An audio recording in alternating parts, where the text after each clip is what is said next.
How to check TikTok likes. Hey everyone, welcome back to the channel. If you are new here, don't forget to hit the subscribe button and turn on the notification bell to not miss any updates. So today I'm going to show you how to check likes on TikTok.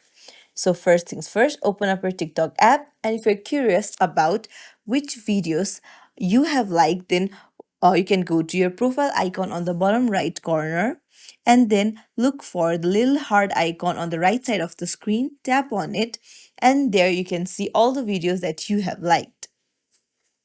But if you want to see what other people have liked, then it depends on the user's privacy settings. If they have chosen to keep their likes private, you won't be able to see them.